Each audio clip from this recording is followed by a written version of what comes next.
happening, everyone? Happy Monday. Today on the RHMax channel, we have Aubrey de Grey, Dr. Aubrey de Grey.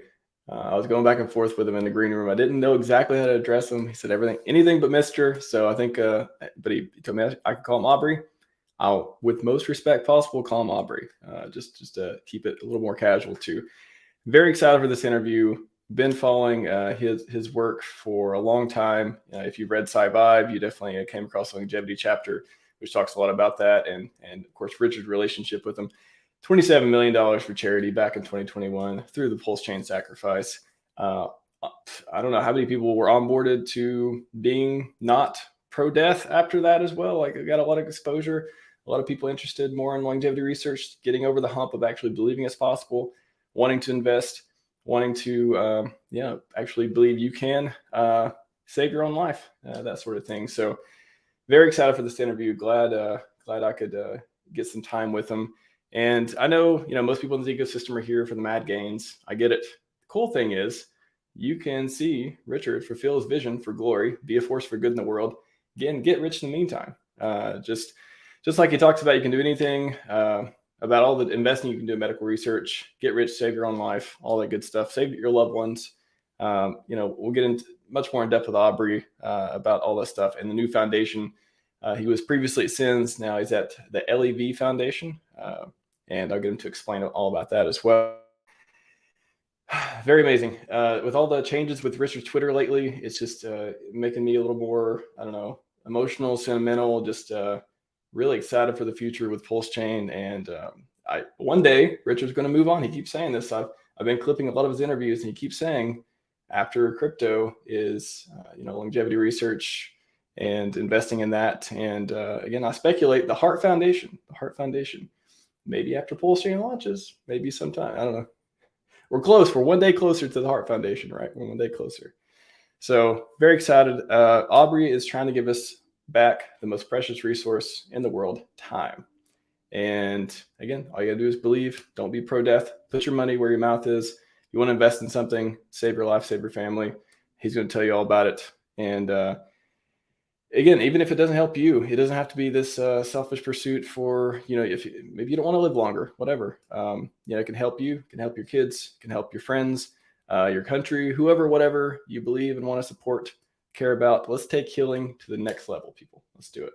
So without further ado, welcome to the show, Dr. Aubrey de Grey. Hello there. Thank you for having me, Max. Of course. I'm glad to get some of your time. I know that you're probably busy, heads down, doing a bunch of scientist stuff, just trying to heal people and make all this magic happen. So I'm glad that you could take the time to just come and talk to us for an hour or so and let us know, and the people who may be watching this afterwards, just what's going on in the world of longevity and why it's worth pursuing. I think that's the most important thing. Yeah. So, of course, different people have different answers to that question. When I talk to people in general, especially to large audiences about it, I mostly focus on health. I make clear that really, I'm trying to give people more time, but the quality of that time is what matters, really. So there's no point in the idea of keeping people alive for a long time in a poor state of health that's like, characteristic of how people are when they have when they've been born a long time ago today, when they're on the way on the downward slope. What we want to do is extend the healthy lifespan. One thing that I find problematic in the rhetoric that most people use in this space is they focus on healthy lifespan, but they do it too much. They kind of do it in a manner that kind of says, don't worry about lifespan, as if like we can't actually do anything about the total amount of time you live. We can only improve your health during that time, which isn't true at all. It's biological nonsense. The fact is, the longer we extend healthy lifespan, the longer we will extend total lifespan. And that, of course, is a good thing, because at the moment, nobody has ever lived more than 122 years. And if all we could do was make as many of those years healthy as possible and get as many people as possible to live to 122 rather than only 102 or 82, that would be definitely nothing at all. But it would certainly not be, the sky would not be the limit. We would be in a position where we'd still want to carry on being healthy for longer than that. If you wake up one day and you're healthy, you want to wake up the following day, irrespective of how long ago you were born. So I think it's best to be honest about that and to be upfront and say, listen, we're actually talking about health span and lifespan. The goal is health span, but the side effect of lifespan is a good side effect.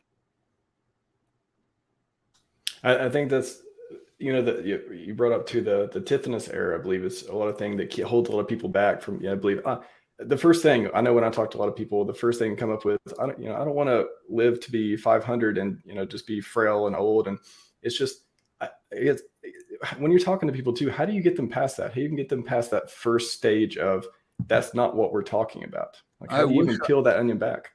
I wish I knew. I mean, I have a very low hit rate, and I have a better hit rate than most people, but a very low hit rate in getting people past that. And the fundamental reason is people are terrified of getting their hopes up. Everybody knows in their heart of hearts that aging is this absolutely appalling thing that it's going to happen to them in the future if they don't get eaten by a tiger or something like, or hit by a truck, right? And they just don't want to think about it. They want to get on with their miserably short lives and make the best of it without being preoccupied by this terrible thing. And the way that people do that is a combination of denial of either the feasibility or the desirability of doing something about aging, or both. So desirability, in other words, basically tricking themselves into thinking that aging is some kind of blessing in disguise, because if we didn't have it, then bad things would happen. And feasibility is that aging is somehow off limits to medicine. It's somehow qualitatively different from diseases. And it's just like, woven into the fabric of the universe in some manner that we just have to live with. Both of these things are complete nonsense, but they are very, very entrenched in people's psychology. And you'd expect that. We've had millennia, ever since the dawn of civilization, ever since people figured out that aging existed, we've needed to put it out of our minds. It's only now, when we genuinely are within striking distance of bringing aging under proper medical control, that becomes a bad thing to be doing. Yeah, and just can you explain too? Because I know when I started following you, it was through the SENS Foundation, and then now we have the LEV Foundation. Can you just talk about like a lot of people may have been donating for years to one, and now they see the new foundation. What's the difference between the two, and is there a big difference? There's a difference. So SENS Research Foundation, of course, since 2009, has been pursuing the rejuvenation mission. In other words, developing in the early stages, before they were investable, technologies that will repair and eliminate various different types of damage that the body does to itself throughout life in the course of its normal operation, which is what aging is. Aging is the accumulation of self-inflicted damage that eventually is bad for you. So that's still happening, courtesy of course, the PulseChain airdrop from 2021. It's, I've got to say, not happening quite as efficiently as it would be if I was still there.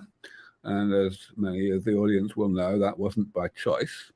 But I have been able, with a bunch of help, to put together this new foundation, LEV Foundation, which is, in a very real sense, a progression from SRF. What LEV Foundation is doing is we are focusing on let's call it the tip of the spear, the things that are really still out there far beyond what people who want to make money, investors, would be interested in. Whereas at SRF, the business model, I guess, since at least 2017 was to, and is, to work on projects for as long as necessary, but to spin them out when it was possible as startup companies. I don't see LEV Foundation doing that in the near term anyway. And that's largely because there are things that need to be done that are really antithetical to the incentive structure of the private sector, as well as being somewhat antithetical to the incentive structure of academia, which is something that, of course, was true at SRF as well. We focused on things that academics were not doing, and we had the opportunity because we were funded more or less entirely by philanthropy. So what things are antithetical to those incentive structures? Well, the biggest example is our flagship research program, which we are undertaking at iCore Life Sciences, an amazing company up in upstate New York that was one of our first spin-outs, actually, from SRF, but it's grown like topsy since then. And this project is a very sophisticated, very ambitious mouse lifespan experiment involving combining a bunch of different therapies, different treatments, starting only when the mice are already in middle age. So it's, relevant to people who already pay taxes. And also combining things that are laborious, like that need to be injected rather than just put in the food, for example. Whether it's gene therapy, stem cell therapy, things like that.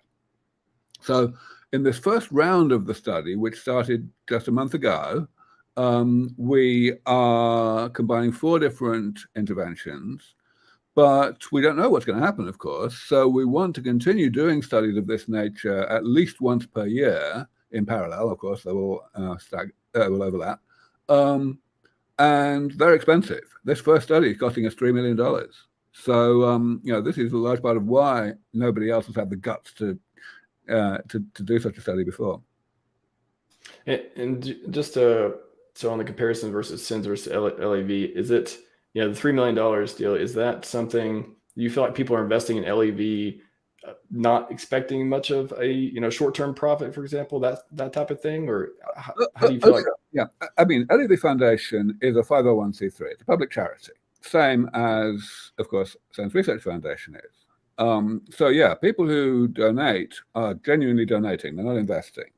But still, there's a difference of business model in the sense that if you're donating, you can still restrict your donation. You can still say, I'd like it to go to this particular project. And a minority of the donors to SENS Research Foundation have historically done that. And sometimes that has been with a view to investing. In other words, they have pushed themselves towards they've put us towards the more near-term projects that have a good chance of being spun out within the next couple of years. Now, there are legal restrictions so that you can't actually give a donor any kind of preferential, like equity or anything, in an eventual spin-out company. That's just against the rules of 501c3s. But the people who are donating still have,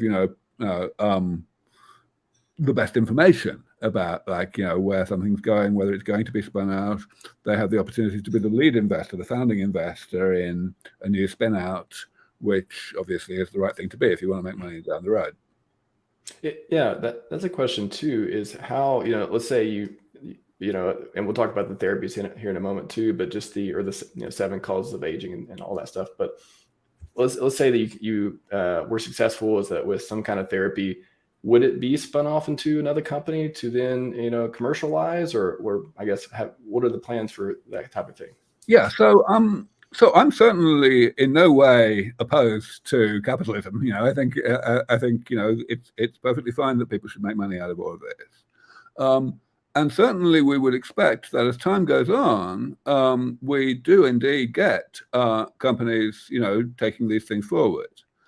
But the incentive structure problem I mentioned earlier that relates specifically to LEV Foundation right now is this whole business of combining therapies, and especially combining things that are not necessarily patentable, or at least maybe they're off patent. Even when they're on patent, there's a lot of nonsense around cross-licensing of things that in order to make make a combination actually happen in a manner that can be lucrative. But outside of that, things that are off patent or they're not patentable because they're not really because they're natural products or whatever. These things are really difficult to bring together in a manner that is commercializable in the near term. Now, when I say in the near term, the key point here is that once we've got to a point where something really works, then for sure, people are going to be really lining up to pay for it. And, where there's a will, there's a way. People will find a way to let people pay for something if they want to, right? So in due course, once we've made considerable progress, I don't think there's any commercialization obstacle. It's just that this near stage, when obviously if things have not been de-risked in the right way, that's a different situation. The market isn't there yet.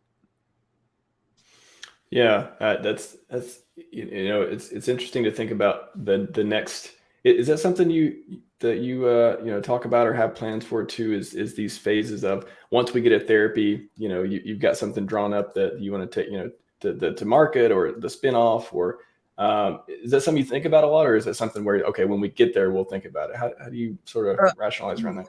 Kind of neither of those, actually. I don't think about it a lot, but the reason I don't think about it a lot is not because I think, we'll cross that bridge when we come to it.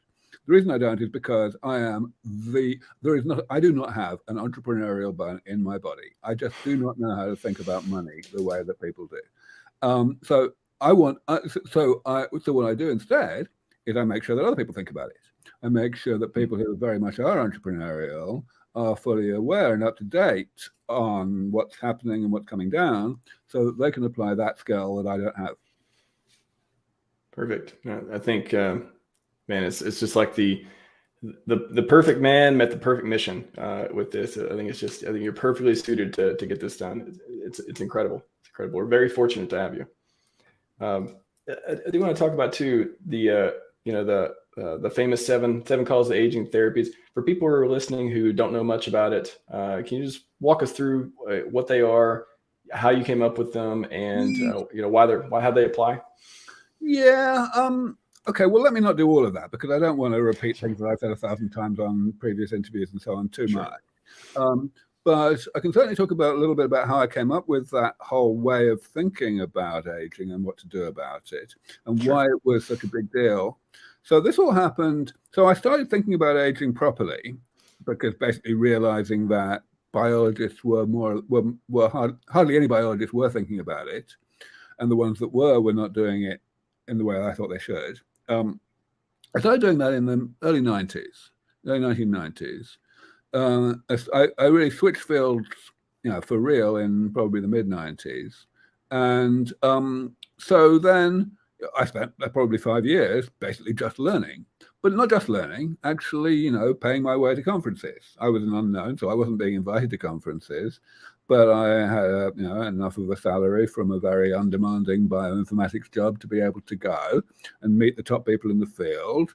And I did all right, actually, during that period. I had a few ideas that people liked, and I became, well respected, much more quicker than most people, which is good because I was already in my 30s, so I had some catching up to do because I'd been an artificial intelligence researcher before then. And then in the year 2000, I had this kind of eureka moment, a realization of the paradigm shift, of the thing that people were overlooking. There was a clear, disparity between the way that medics, the MDs thought about aging and the way that PhDs thought about aging. The MDs would think, obviously, about therapies that already existed, and they would do their best to keep people who were born a long time ago as healthy as they could, which was not very healthy at all. And so that's geriatric medicine. Geriatricians would, do their best with what existed, and it was basically not working. And the PhDs were looking at the beginning of the process. More than a century ago, early 20th century, a few people started to realize that, treating aging as if it were a collection of diseases, one disease at a time, was just not a thing, right? It's just not happening. Someone's asking about The Man from Earth, which is one of my favorite movies of all time. We'll come back to that in due course.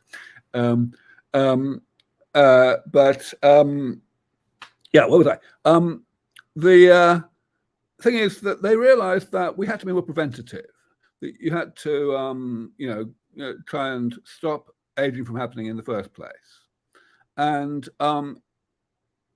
unfortunately, they went too far in that direction. They tried to come up with ways to essentially clean up our metabolism, make the body run more cleanly so that it doesn't damage itself the way it normally does. And that turned out to be completely impossible, because the creation of this damage that's eventually, when it accumulates too much, eventually makes you sick, that is so inextricably intertwined with the things that our body needs to do to keep us alive from one day to the next. It's just not happening. So the new paradigm that I brought in was kind of midway between the two, saying, let us allow damage to be created, because we have no choice on that.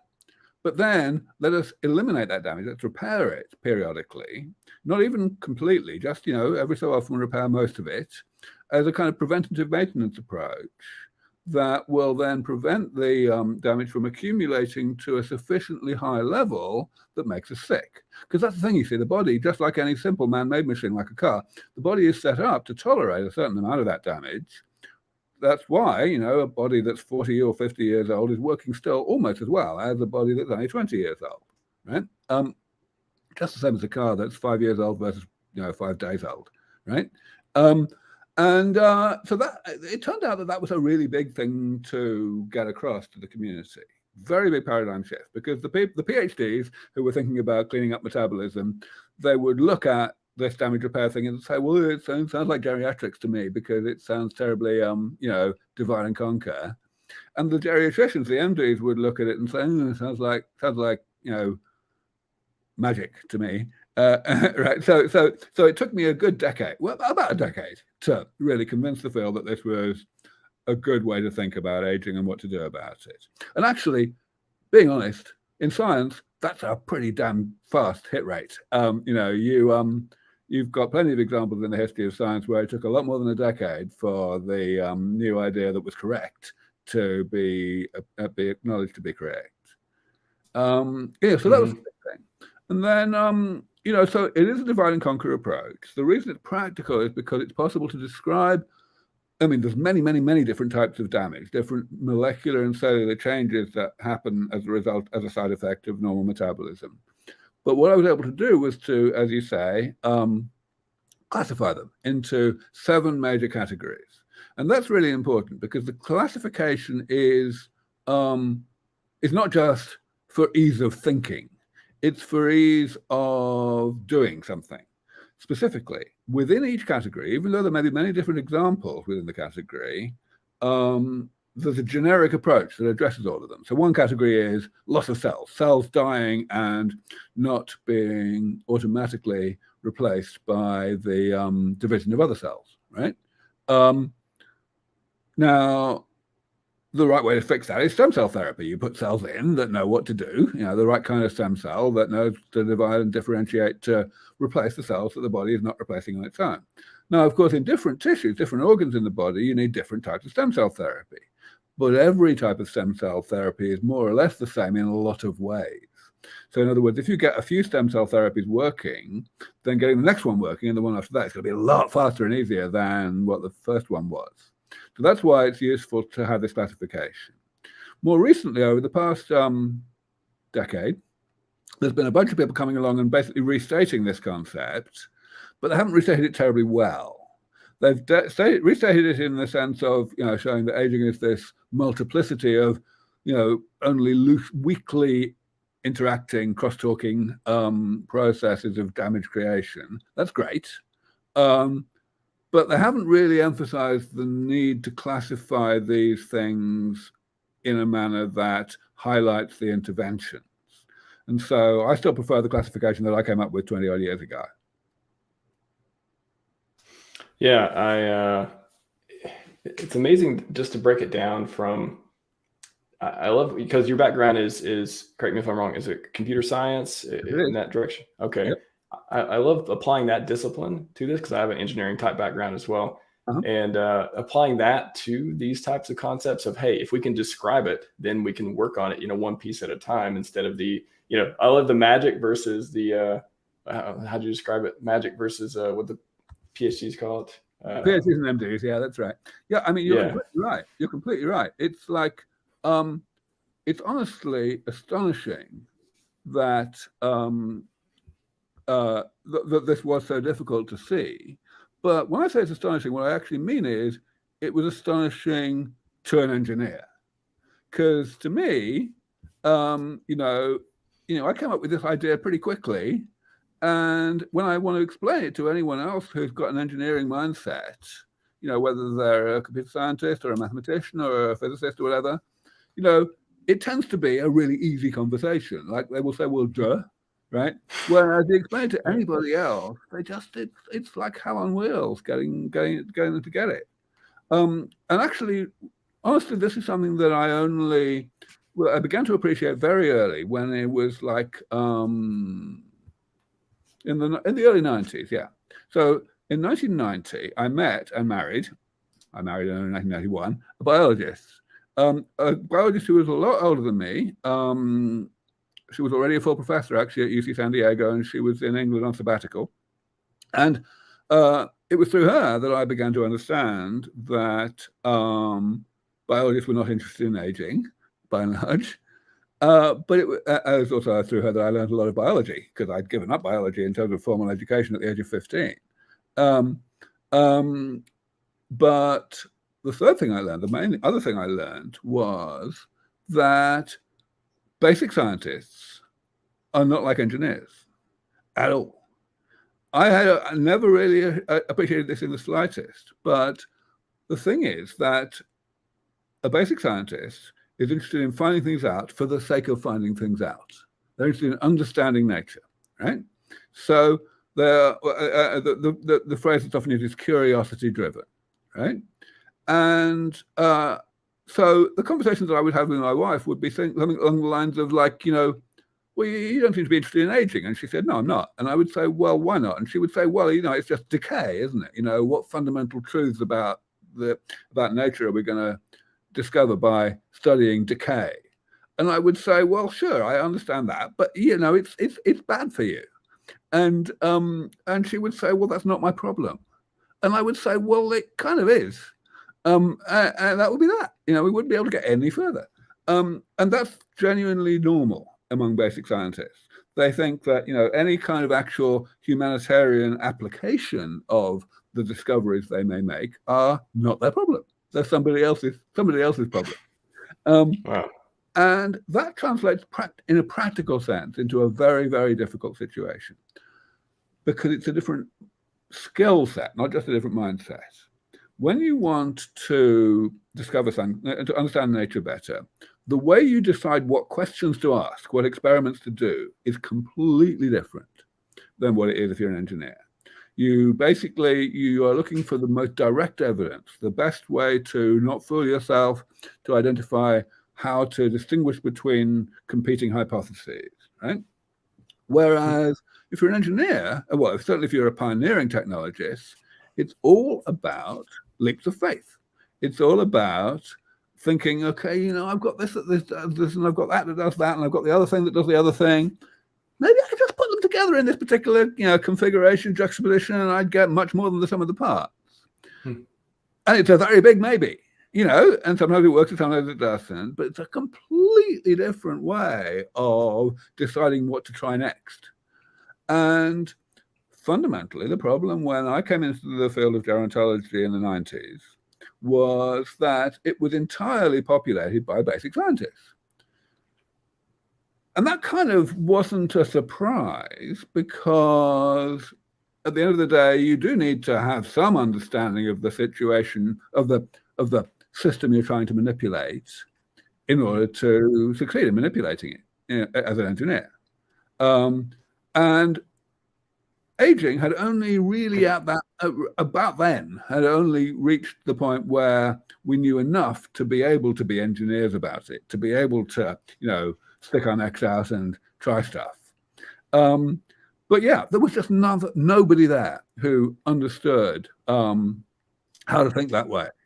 And that's really why I was necessary at that point. Yeah, I think the testing aspect, it's something I feel like I just innately do all the time now.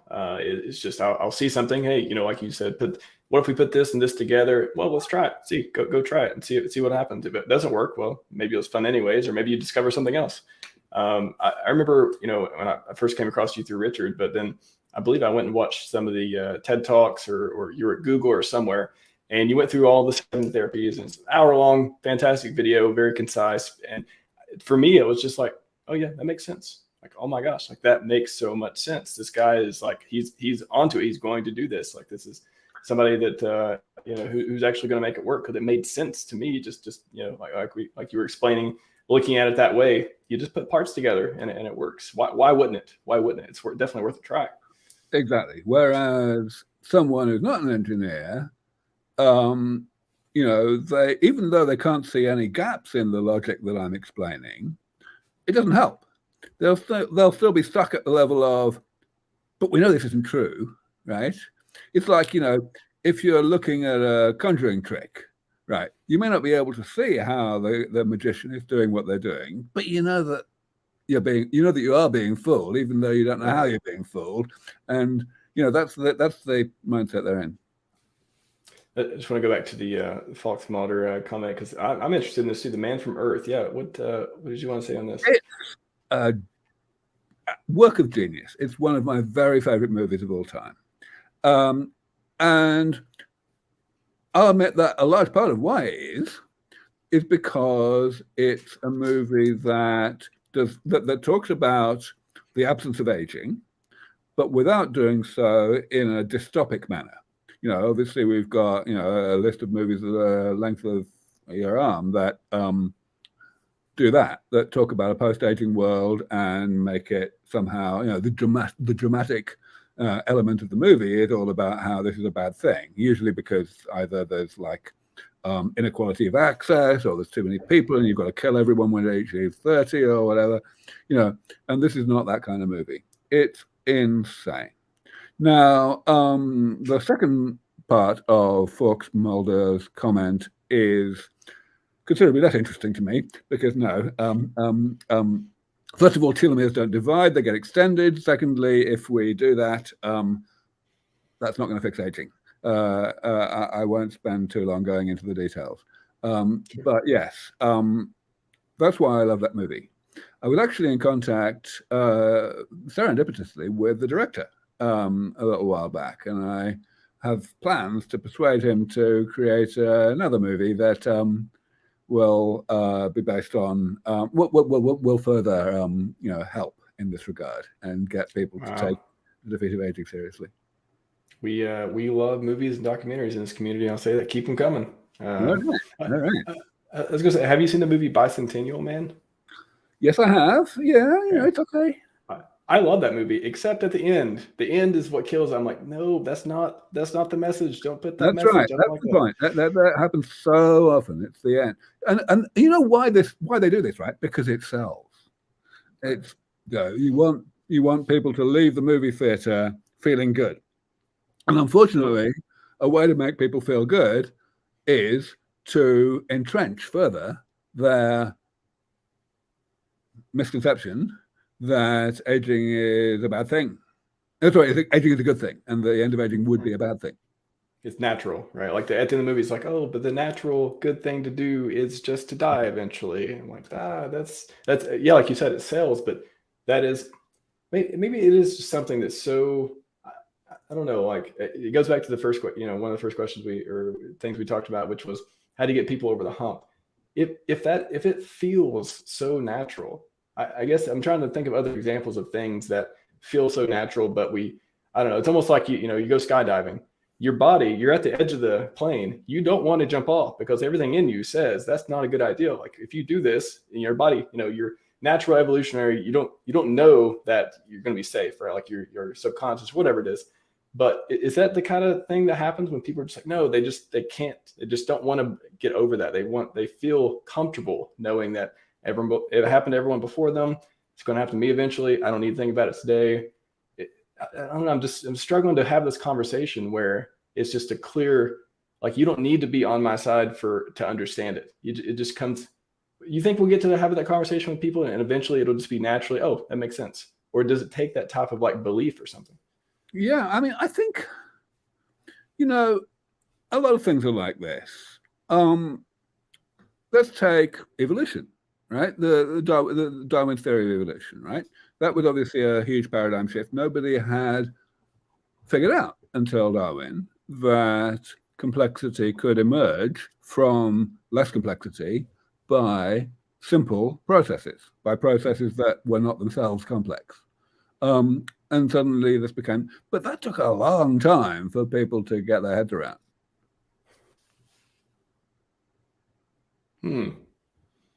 That's okay. Interesting. So yeah, that would be a great list to have. I would like to have a list of things that took people a long time to get their head around, but eventually, I don't know. I mean, we could even take this to, cars, right? Like cars and horses. Oh, the car and electricity. Oh, it's dangerous. Cars, they're going to run over people. But eventually, boats instead of what was it? Instead of having ferries, we build bridges. No, not. But now you're getting rid of the jobs on that. Is it that kind of social thing? Like, is there a network effect around this? Maybe that's a question. Like, is there a network effect that will come from this? Well, yes, I'm sure there's a big network effect. There will come a point where the progress in laboratories like mine will be sufficient to get Oprah Winfrey to start pushing this properly, saying basically, well, it looks like we can actually bring aging under control sometime soon. Every day that we hasten it, is 100,000 people's lives saved. That seems like something to get out of bed for. When people like Oprah Winfrey and so on start saying that kind of thing, game over, right? It will be impossible to get elected unless you have a manifesto commitment to spend taxpayers' money as much as necessary to actually hasten it. Well, the government aspect too, maybe we'll touch on that just for a moment. Is it not in their best interest? Because the way the social system's set up now, if people live longer, that's more money and take care of them and all this stuff. I guess, I mean, that's the first level view of that. Is there another way of thinking about it that if we could get that through the heads of people? Oh, yeah. And now's the time when it's possible to have that conversation with elected representatives. And actually, one of the organizations that LEV Foundation is supporting financially is a lobbying organization called A4LI, the Alliance for Longevity Initiatives, which is doing exactly that. So why? Well, basically, as you say, the first knee-jerk reaction of elected representatives is, oh, God, people living, doing anything about aging would mean people living longer in a bad state of health, the Tiffin era, right? And we'd have to pay, a lot of money and all that. And, but luckily we've been beyond that for a while. The phrase, the longevity dividend, which was coined a long time ago now, decades ago, which basically explains in purely mercenary economic terms. It says the audience is people like politicians, decision makers, policy makers, right? And basically, the longevity dividend mission says, no, dummy, we are going to be extending people's healthy lifespan. We're going to be keeping people alive in an inexpensive, healthy state rather than an expensive, bad state. And the amount of money that you will save from doing this is just completely astronomical. And so people have done this in various ways. They've talked about maybe if we extend longevity healthy longevity by 7 years, you'll get some number of trillions of dollars per year saved and so on. And that's all been out there, and it's been stated not just by people like me who have an unintelligible accent and a crazy beard, right? People who have actually got, mainstream credentials have been saying this, but it's still been completely falling on deaf ears. Why? Answer is very straightforward. The answer is that these people say that what they want the government to do is to spend some small amount of money, in the billions, to fund this research, so as to save trillions later on. But that requires that the billions actually succeed, right? Actually do hasten the defeat of aging by, a bit, and postpone the health problems of late life. And unfortunately, the audience, the policymakers, don't believe that. They say, yeah, fine in principle, but actually aging is not a disease. It's woven into the fabric of the universe. All you're really trying to do is get money for your research. Go away. So that has been completely impregnable brick wall until now. And the only reason it's becoming a little less impregnable progressively, day by day, month by month, is because of progress in the laboratory that makes it more and more impossible to really believe that aging cannot, even in principle, be brought under medical control. That is the main reason why LEV Foundation is doing this project as its flagship research program, this mouse work. If you take middle-aged mice and you do a bunch of things to them and you get them to live a lot longer than they otherwise would, then it becomes impossible to continue believing that. And that will open the floodgates, I believe. Wow. Yeah, I definitely want to talk about more about some of the different things that are being funded at LEV too. Wanted to ask though, just on the having a conversation aspect with people when they're, let's say you're talking to someone in their 20s and 30s versus talking to someone, in their 50s, 60s, 70s. How is your conversation different with those two types of people? Like how do you get through to them? Great question. So before I answer the question, let me say something about myself. What drives me is not the desire to live longer. That may sound crazy. Or even to live healthy longer. That may sound crazy. Why would I be doing this? Why would I be dedicating my life to this? The answer, the explanation, is mathematical. My work is hastening the defeat of aging. I say it myself, I believe that I'm probably hastening the defeat of aging more than any other single person in the world is. But still, the difference between how soon aging will be solved as a result of, because I'm doing this, versus how soon it would be solved if I had instead done something else with my life, it's a few years. So if we look at me, we don't know when which few years. We don't know whether I'm going to be bringing it forward from, 2040 to 2037 or from 2140 to 2137. Now, in either of those cases, it doesn't make a difference to me because I'm not going to die of aging before 2040 anyway, whereas I am definitely going to die before 2137 anyway, right? So it doesn't make a difference. The only scenario in which it makes a difference is in the middle somewhere, right? Around maybe 2057 or something like that, right? And that means that if you aggregate, the probability, the improved probability that I have of making the cut and not suffering from aging, right? It's only a few percent at best, right? And that's that's rather underwhelming, really. Whereas, if we think about it from a humanitarian perspective, every single fucking day that I'm bringing forward the defeat of aging, I'm saving 110,000 lives. I mean, that's quite easy to get out of bed for, right? Yes. Right. And so the thing, to come back to the question you asked, is it seems that basically nobody thinks about it that way, even though it's just mathematically obvious, right? everybody's thinking mostly about themselves. And so, yeah, I mean, people, I have almost no donors over the age of 70 because they basically, people at that age overwhelmingly feel it's not going to be in time for them. And as far as I can tell, it, it isn't as fashionable as I thought it was to care about your kids. Right? It's crazy. Someone asked, have I ever had a conversation with David Sinclair? We've been very good friends for 20 years.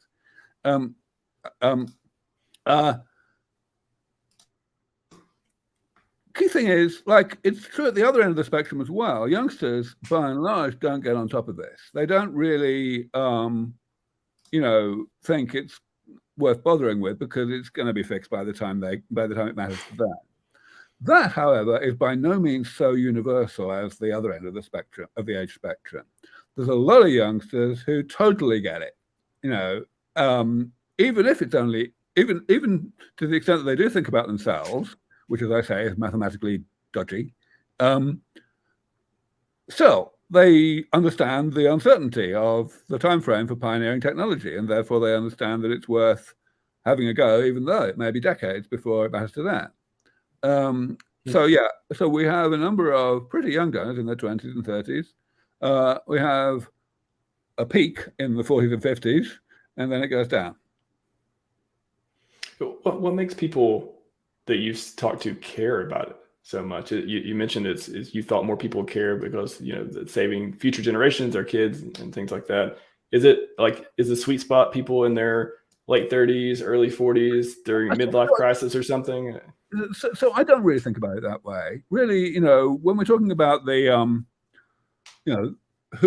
where the highest, overrepresentation, shall we say, of donors is, the age spectrum is not a particularly strong indicator. There are other things that are. If you're an engineer, absolutely. We mentioned that earlier. Turns out that Canadians are ridiculously overrepresented, and Russians. No idea why. Wow. Libertarians, well, that's kind of obvious. It's like someone says, "Are we able to submit questions for Aubrey somewhere?" So, of course, yeah. I mean, that's a question. I'm answering it now. The answer is email me. I have been transported here from the 20th century, and I don't do things like Discord and Slack and like Signal and so on. But you're better for it. But I do email. So Aubrey at LEVF.org. You can write to me there, and I'm very good. Yeah, and in the chat too, we'll get to a few of them in the chat. I can't promise all of them in the chat, but I will try to get to a couple of them once we go through the topics. I saw something that I was going to post. I'll talk to chat. This is a good time to talk to chat for a moment. There's a couple questions. So have you heard of water? From Clash Quad. Have you heard of the water experiment of Masaru Emoto? No, I haven't heard of any of that. Okay. And then someone asked about healthy pregnancy. Yes, absolutely. So the ovary it's just an organ, right? We can rejuvenate the ovary, same as we can rejuvenate the liver and the kidney and the heart and everything. So absolutely. The situation will be that you can have kids safely at absolutely any age. Wow. So is that the same effect for men as well? Well, men already have perfectly respectable fertility at pretty much any age. But yeah, absolutely. Someone asked about Bryan Johnson. Okay, yeah. So Bryan's a cool guy. He's basically taking self-experimentation to the extreme. I know him a little bit. I know he's going to be speaking at my conference in Dublin in August, Longevity Summit Dublin. His main doctor, Oliver Zollman, is also a good friend. It's pretty interesting. I mean, the specifics of the practice are not really the point. The point is the attitude. He's a very wealthy guy. He's putting a lot of money into this, but the concept doesn't need necessarily that. Yes, you've written my email address correctly in the chat, just in case. I just checked. Yeah. Bryan, I mean, the point is he is looking after his health with everything at his disposal. and he is being loud and proud about it. And I applaud that absolutely. One for Fox Monitor. Which supplements have demonstrated the greatest empirical efficacy at combating aging? Basically none. The situation with supplements is pitiful, unfortunately, but it's not surprising, because at the end of the day, what you're doing with supplements or any kind of dietary or lifestyle interventions is you are manipulating metabolism. As I mentioned earlier, the big paradigm that I started putting forward 20 odd years ago was all about saying manipulating metabolism is just not a thing. You know, you're not going to be able to do much to make your body run more cleanly and create damage more slowly. You get a little bit of an effect sometimes, and that, you know, people get terribly excited about that, but it's just not going to be the fountain of youth. You've got to do something different, and that's what damage repair is all about. Damage repair, name of the game. Name of the game. What I want to ask too, what could go wrong with efforts making longevity possible? You know, is it, we talked about, you know, having therapies that spun off and commercialization. A lot of people may worry about, oh, only rich people get it. Maybe the government bans it. And is there anything to worry about? And how can we, you know, push back against those things? So I don't object to, you know, these questions about, you know, what can go wrong, which I get all the time. What I do object to is the fact that so many people don't listen to the answers. So, for example, people say, oh dear, where will we put all the people? As if, like, you know, the overpopulation we had today is about having enough space. Of course, it's not about having enough space. We could all have our own acre without even going to places that are not very nice to live. You know, what the problem is with overpopulation is pollution, right? And obviously, just as we replaced horses with cars so that Malthus was wrong about London being submerged in manure, you know, similarly, we are developing, you know, carbon capture and nuclear fusion and bacteria that eat plastic and cheap desalination and all of these other things. And these are coming sooner than the technologies that will bring aging under control. So it's a crazy thing to be thinking about, but it doesn't stop people saying it every time I give a talk. Similarly, you know, only for the rich. You know, it's, as I said, this longevity dividend idea that this will be incredibly economically valuable to society is decades old. You know, this idea has been out there for a very long time, and it completely answers that question, but it doesn't stop people asking it. Yeah, it's almost like it's maybe a defense mechanism. Maybe that it's just, you know, you have conversations with people and you can lay out all the logical arguments and they're just like, nope, don't believe it. Nope. You know, here's this other idea. Did you get stuck or hung on? They're psychologically invested. They're emotionally invested. There was an old kind of wit named Upton Sinclair, who said many, many years ago, he said, it is difficult to make a man understand something when his salary depends on not understanding it. And here we're not talking about the salary, we're talking about one's whole self-image, which is even worse. That's something I hadn't thought about either. Whose salary does depend on anti-aging not working? Yeah, undertakers, whatever. You know, I mean, basically, no. Right? I hadn't thought about it, but yeah, we should all be. You know, it's funny when I say pro-death, I always think of pro-life and how that is the messaging in the future. I wonder if that's going to get tangled or untangled too. That is going to be interesting to see. Indeed. Another perhaps dumb question: what can you do if you have more time? Like is I guess let me frame it in a way that if you're having this conversation and people are, you know, keep pushing back, blah, blah, blah, don't want it, don't believe it. And you're like, well, if you had more time, like, have you thought about having more time with your kids, with your, to work on your life's work, to do whatever it is you like to do? How do you have that conversation? Yeah, I do not think about that at all. I have no idea what I'm going to be doing 30 years from now. You know, basically, it's just like, why would I care what I'm going to be doing then? The only thing that's worth thinking about in relation to the long-term future It's things that you are certain about. Now, that doesn't come down to very much.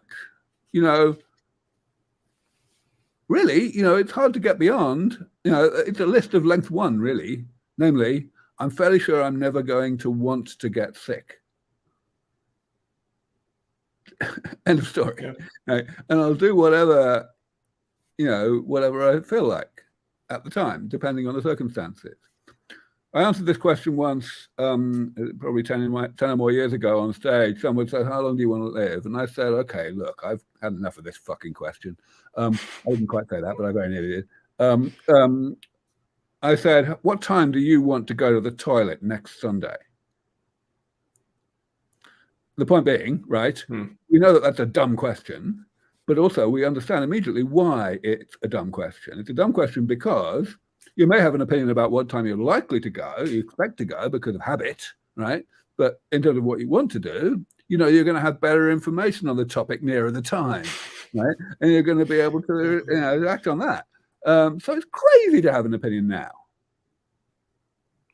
It's a great way to put it. This is maybe another question people are thinking about too.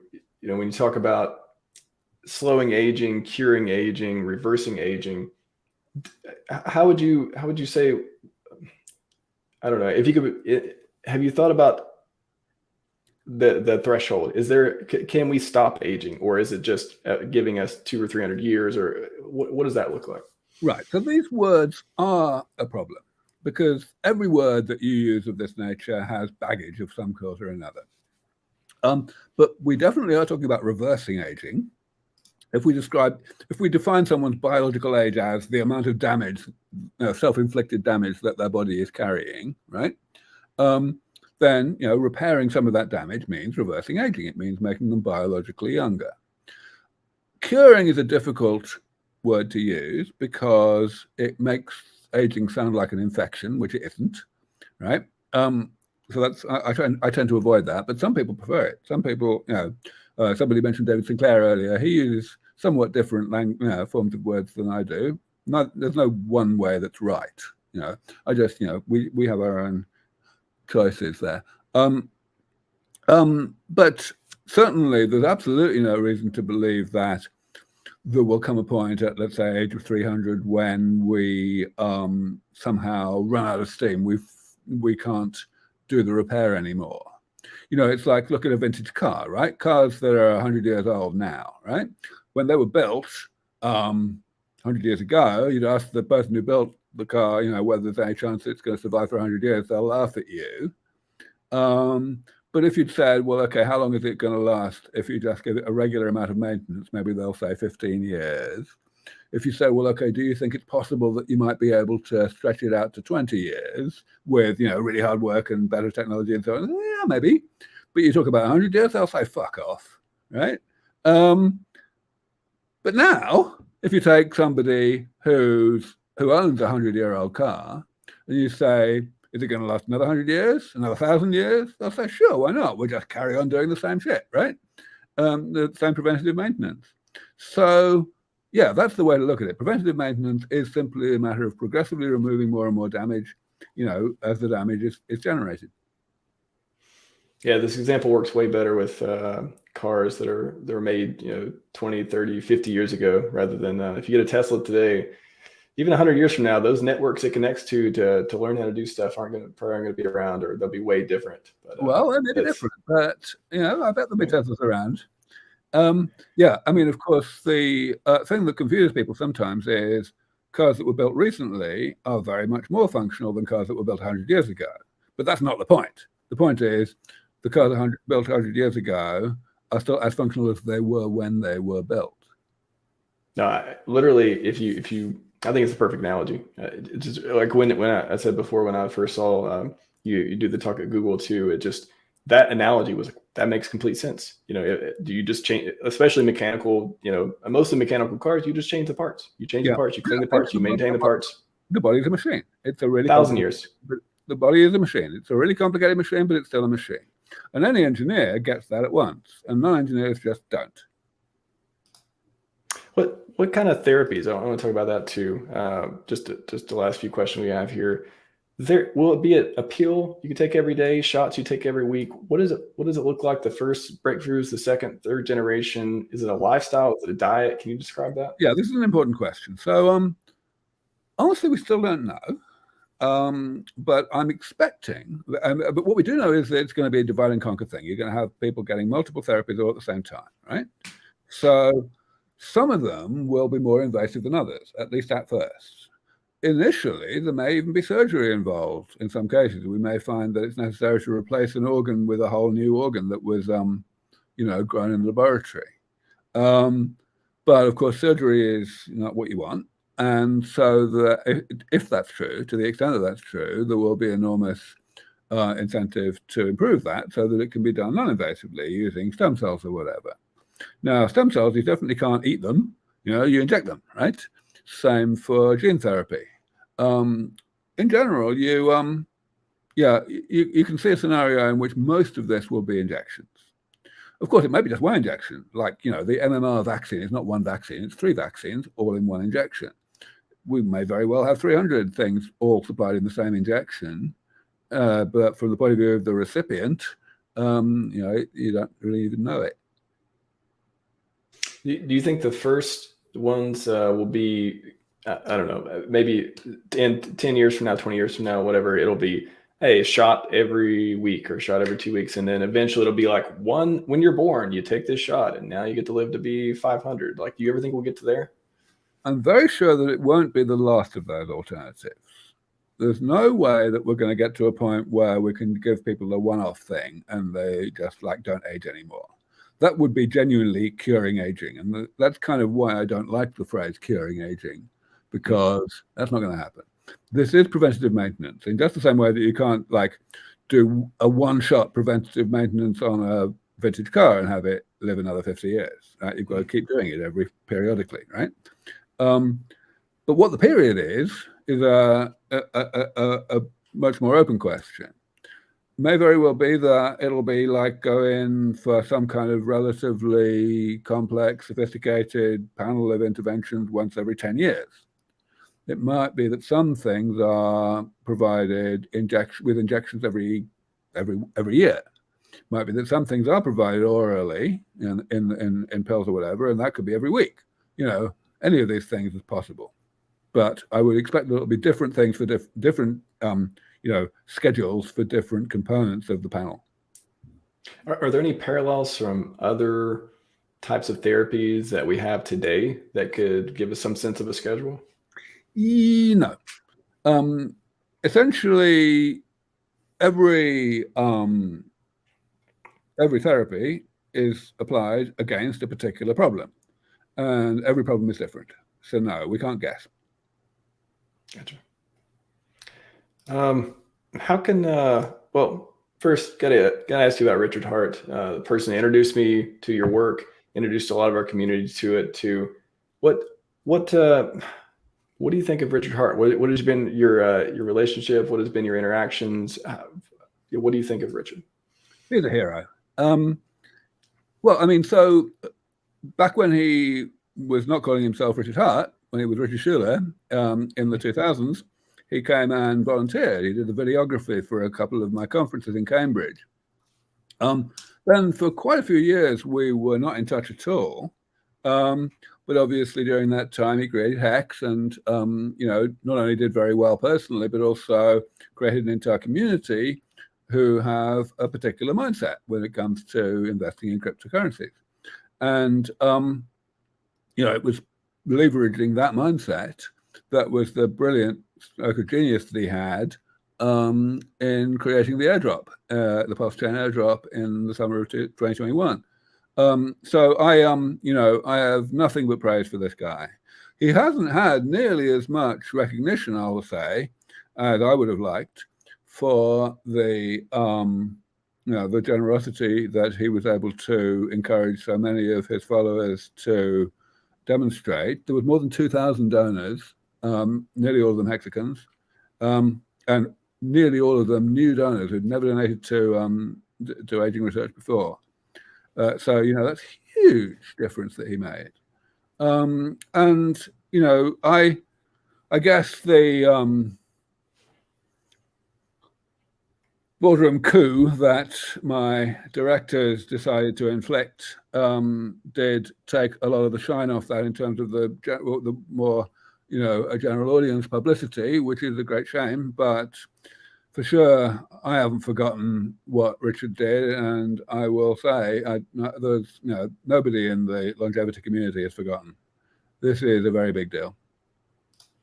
Do you ever see yourself, teaming up with him? He's talked before about after crypto. I believe crypto is a means to an end for him. I think in the the Wikipedia article, the books, whatever happens in the future, that crypto will be a footnote to what he plans to do in the world as far as investing and helping do medical research and longevity. Do you ever see any plans for the future or anything where there would be sort of a heart foundation, or you would be involved in helping in that regard? Well, sure, totally. I mean, of course, there's different ways for two people to work together, right? Richard and I, one thing that we definitely, I think I can say we have in common is that we're both rather larger than life characters, and as such, it probably doesn't make sense for us to work within the same organization. But, working at only slightly more arm's length than that, advising each other, etc., is absolutely, I would love to. What could billions of dollars do for longevity research? What could that do? So the answer to that question is changing with every month that passes. A few years ago, the answer to that would have been, it will be transformational in taking forward the early stage research, the kind of stuff that SENS Research Foundation has been doing. There was so much that was just not, that just couldn't be funded in any other way. Over those years, what's been happening is that step by step, one by one, various essential technologies for rejuvenation, for damage repair, have reached the point of investability. We were talking about this earlier. As a result, those billions of dollars are happening, right? Jeff Bezos put $3 billion into Altos Labs. The Saudi royal family have put, a commitment to $1 billion per year for 20 years. So the billions are already there at that level. So now, where the billions are needed is more the case of the next steps, the final steps, the places where something that's already working is disseminated to the public. Training of medical personnel, building of infrastructure. That's why we're putting proper effort into lobbying now, especially in the US, but also worldwide. At the moment, there's still masses to do in the early stage stuff. That's why LEV Foundation exists. But LEV Foundation needs, tens or hundreds of millions. We don't need tens of billions. Interesting. So if one day, somebody made it, they're like, I want to give LEV Foundation $1 billion. Would you just spin up a new venture for it because it's different? What we do is we would treat it as an endowment. We would live off the interest, and I would not have to spend so much of my time beating the bushes. Well, any of my time. I would just get on and do the research. Okay. Yeah, in 10, 20, 30 years, can you see there being like rejuvenation clinics, or is this it just being normal to go around the corner? Oh, there's one in downtown San Francisco. There's one in Market Street.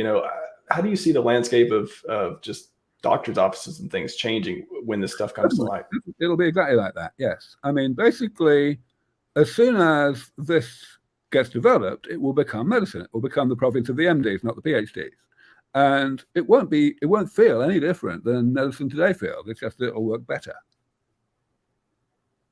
Fantastic. I want to look at chat real quick, and then we'll wrap up with how can people help and the ending $1 billion question, I guess. Somebody asked how many of my team from SENS have joined me at LEV Foundation. So I've been very cautious about that, because LEV Foundation has a job to do, but SENS also has a job to do. And I do not want to dismantle the teams there. They're doing very good work. So I've only actually recruited 3 people from SENS Research Foundation. Gotcha. How can people help? How can people, I mean, before I mentioned, through Amazon Smile, a lot of times you can get donations through that to charities, and SENS was a part of that too. With LEVF, can people make videos and shorts, host events, donations? Sure. Like what are some of the ways people? All of the above, except for Amazon Smile, which has been discontinued. Yeah, absolutely. The real key thing here is we need the diversity of talent, even more than we need money, really. And so one thing that I was able to seed fund and inspire is a wonderful initiative called Less Death, which is basically retreats that are organized around the world. The first one was last summer. The second one was a month or so ago. I think there's 3 more happening this year. It's basically there to bring newcomers into the field, to get people who are already enthused, but who don't know how to apply that enthusiasm, and to help them find ways to do so. It's brilliant. It's working fantastically well. And the reason that's necessary is because what you can do depends on who you are, depends on what your skill sets are, depends on what your situation is. Some people can be, scientists, and they can just choose the right field to go into. Some people can be journalists, and they can, interview me the way you're doing. Some people can be, obviously, if you're wealthy, you can donate financially, and there's all manner of different things. Everybody can do advocacy. Everybody can talk to their friends, their family, their colleagues.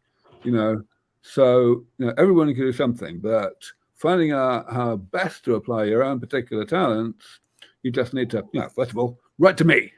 Email me. You'll get a proper answer. Aubrey at levf.org. Couple quick community questions, just because somebody was reminding me here too, real quick, from Max. Have you taken a look into, I can't pronounce these words. Maybe you understand. Yeah, I can, but I won't. So these supplements have been explored extensively, and Steve's a great guy, Steve Fox. But honestly, none of these things have shown more than very marginal efficacy, except for unlucky people. If you're, congenitally susceptible to, dying at an unusually early age from some particular aspect of, even if it's something that is age-related, it's just happening faster in you than it is in a typical person, then there are often cases where one can do something about that, because that one isolated thing has an isolated cause. But your typical person has all of these things going wrong at basically the same time, and interacting with each other and exacerbating each other. So, this is really why nothing works for most people. And one more from Tommy Valles. Thoughts on Redlight therapy, oxygen tanks, and stem cell therapy? I don't have much of a thought on red light therapy or oxygen tanks. Again, these are things that other people are exploring, and they have interesting results, but nothing dramatic. Stem cells, on the other hand, absolutely. One of the 4 things that we're doing to our mice right now is a stem cell therapy. There are lots of different stem cell therapies that we need to explore in order to find out what they do. The one we're doing is blood stem cells, bone marrow transplantation, basically. The reason we're doing that is because there's already evidence that it works in mice to give some improvement in longevity. It's not surprising that it would have a very widespread effect, because the immune system matters for everything, and that's hematopoietic, of course. So stem cell therapy, absolutely, we're all over that. Sure. And the last ending question, the thing that everyone's wondering: how long is it before we see these therapies? Yeah, I wish I knew.